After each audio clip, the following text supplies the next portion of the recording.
হিয়াও আজকে আমার সাথে একসাথেই ঘুম থেকে উঠে গেছে, তাই ওকে নিয়ে বাইরে চলে গেছিলাম ওর কাকার কাছে, ওই ঘরে দিয়ে আসবো বলে। তাই আর ঘরটা পরিষ্কার করা হয়নি, মানে ঝাড় দেওয়া হয়নি। তো এখন বাইরের সমস্ত কাজকর্ম মিটিয়ে চলে এসেছি ঘরটা ঝাড় দিতে। তো ব্রাশ করতে করতেই চলে এসেছি। তো ঘর ঝাড় দিয়ে পরিষ্কার করে নেবো। তো হ্যালো বন্ধুরা, গুড মর্নিং, কেমন আছো তোমরা সবাই? আশা করছি তোমরা সবাই খুব ভালো আছো, আর আমরাও খুব ভালো আছি। মকর সংক্রান্তির অনেক অনেক শুভেচ্ছা তোমাদেরকে। তোমাদের কার কার বাড়িতে পিঠে হচ্ছে অবশ্যই কিন্তু কমেন্ট করে জানিও। আমাদের বাড়িতে তো পিঠে অলরেডি শুরু হয়ে গেছে। মা অনেক সকালে ঘুম থেকে উঠেছে, উঠে পিঠে বানানো কিন্তু শুরু করে দিয়েছে, কারণ সকাল সকালে যে যার কাজে বেরোবে, তাই জন্য একবারে মা এখনই বানাতে শুরু করে দিয়েছে। তো চলো তোমরা পুরো ব্লগটা দেখতে থাকো, একে একে তোমাদের সাথে সব কিছু শেয়ার করব। আর সবার বাড়িতেই যতই আলমারি শোকেস যা কিছুই থাক না কেন, এরকম একটা চেয়ার থাকবেই যেটার মধ্যে এরকম জামা কাপড়ে ভর্তি হয়ে থাকে। এটাকে দুদিন পর পরে আমি যতই গুছাই না কেন, আবার তোমার দাদাভাই জামা কাপড় নিয়ে এসে ভর্তি করে ফেলে। তো স্নান করে ফ্রেশ হয়ে চলে এসেছি, এবার যাচ্ছি পুজো দিতে। আর বাবা গতকালকে মাঠে গেছিলো, তাই অনেকগুলো ফুল নিয়ে এসছে। তো অনেক ফুল দিয়ে পুজো দিতে তো বেশ ভালোই লাগে। আর যখন কম থাকে তখন আর কি করার, তখন কম ফুল দিয়েই দিতে হয়। তো পুজো দেওয়া আমার কমপ্লিট হয়ে গেছে, এবার যাই বাইরে। তো আজকে তো সকালে আর রুটি করার ঝামেলাটা নেই, যেহেতু মা পিঠে বানাচ্ছে। এই যে বাইরে এসে দেখি মায়ের কিন্তু অনেকগুলো পিঠে বানানো হয়ে গেছে। তো এখন আমি এখানে মোচা এগুলোর পেস্ট করব। তো এগুলো মুরগিকে দেওয়া হবে, মুরগির জন্য নাকি ভালো এটার রসটা খাওয়া আর কি। তো এগুলো পেস্ট করে দেবো। পরে আসলাম দুপুরে রান্না বান্না করতে। তো এখানে এখন ভাত বসিয়ে দিয়েছে মা, বাইরে সবজি টবজিগুলো কাটছে, আমি ততক্ষণ এখানে ভাতটা করে নিলাম। ভাত করে তারপরে এখানে বাঁধাকপি, মটর আর আলুটা সিদ্ধ বসিয়ে দিয়েছি। তো সেটাও ভাপিয়ে নাবিয়ে রেখে এখানে এখন বসিয়ে দিলাম ছিমের দানার ডাল। এবছরে প্রথম নিয়ে আসলো আমাদের এই ছিমের দানা। তো চিংড়ি মাছ দিয়ে আর এই যে টমেটো দিয়ে হবে, আর এই একটা সবজি হবে, আর এই যে হবে বেগুন ভাজা। তো এরপর মা আসলো রান্না করতে, আমি চলে গেছিলাম বাইরে, অনেক কিছু কাজ মিটিয়ে নিয়েছি, যেরকম ঘর মোছা, বাসন মাজা। তারপরে হিয়াকে এখন স্নান করিয়ে দিয়েছি। দুপুরে এই 1টা 3টার দিকে আমাদের এই সিঁড়িটার মধ্যে খুব সুন্দর রোদ আসে। তো আমি এখানে বসে রোদ পোহাচ্ছি কম, ইয়া দুষ্টুমি করছে বেশি।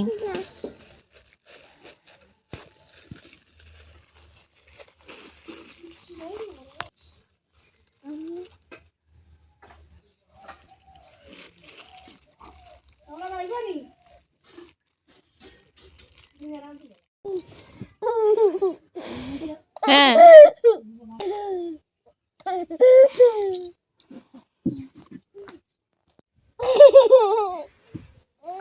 ওর বাতো নেই কি হবে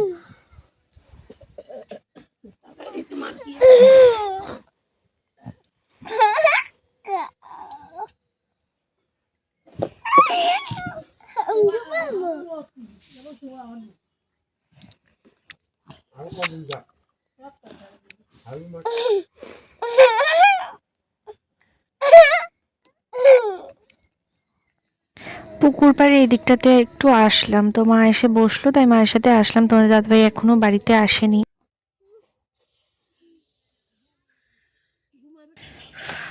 2:45 বাজে, এত চেষ্টা করেও হিয়াকে একটু ঘুম পাড়াতে পারলাম না। তোমার দাদাভাই এখনো আসেনি, হাবড়া গেছে মাল আনতে দোকানের।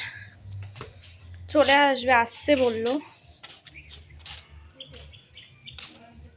তো 3:30 বাজে এখন তোমার দাদাভাই এলো বাড়িতে। আর এই মেয়েটার আজকে দেখো, ওর পাপা বাড়িতে নেই বলে ওকে আমি এতবার ঘুম পাড়াতে নেওয়ার চেষ্টা করেও ওকে আমি ঘুম পাড়াতে পারিনি, এখনও দুষ্টুমি করে চলেছে। তারপরে খাওয়া দাওয়া করে আমরা চলে এলাম ঘরে। আজকে তো আর ঘুমানো হবে না, ইয়াকে ঘুম পাড়িয়ে দিয়েছি একটু, কারণ না হলে সন্ধ্যাবেলায় খুব খিটখিট করবে। তো তোমার দাদাভাই এখানে এখন রিল বানাচ্ছে। তোমরা বলতে পারবে কি গানের রিল বানাচ্ছে তোমার দাদাভাই এখানে? কমেন্ট করে বলো দেখি তোমরা ঠিক বলতে পারো কিনা। তো শুয়ে শুয়ে তোমাদের দাদা ভাইয়ের রিল ভিডিও বানানো দেখছিলাম, কি শুনলাম যে বাইরে দাদা এসছে কাজ থেকে। তো উঠে গেলাম, উঠে চলে আসলাম বিকালে চা বানাতে।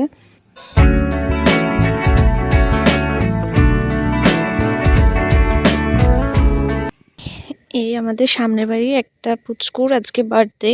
তোরা এসে এখন হিয়াকে বললো যাওয়ার জন্য কেক কাটবে, তো ওকে নিয়ে যাচ্ছি।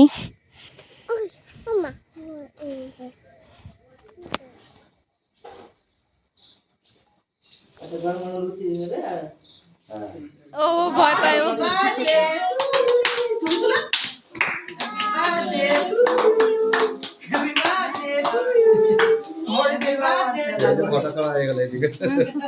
ওই ও ভয় পাচ্ছে। তো ওদের বাড়ি থেকে হিয়ার জন্য খাবার দিয়েছে, এটা আমরা নিয়ে বাড়িতে চলে এসেছি, কারণ এত তাড়াতাড়ি তো হিয়া খায় না, তাই জন্য পরে খাইয়ে দেবো। দেখো একটুখানি চোখের থেকে আড়াল করলেই কি করে, তিলক নিয়ে এসে মায়ের পায়ে লাগিয়ে কি অবস্থা করেছে। ঠিক আবার জায়গা মতো রেখে আসছে ভেতর দিকে ঢুকিয়ে।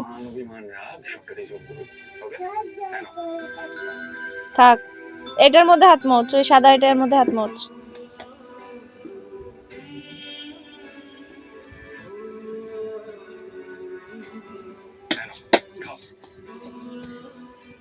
আমাদের ডিনার কমপ্লিট। তোমাদের দাদাভাই হিয়াকে নিয়ে আসছে ওই ঘর থেকে, আমার সাথে আসলো না। তো আমি খাওয়া দাওয়া করে এলাম ঘরে, বিছানাটা ঠিকঠাক করবো।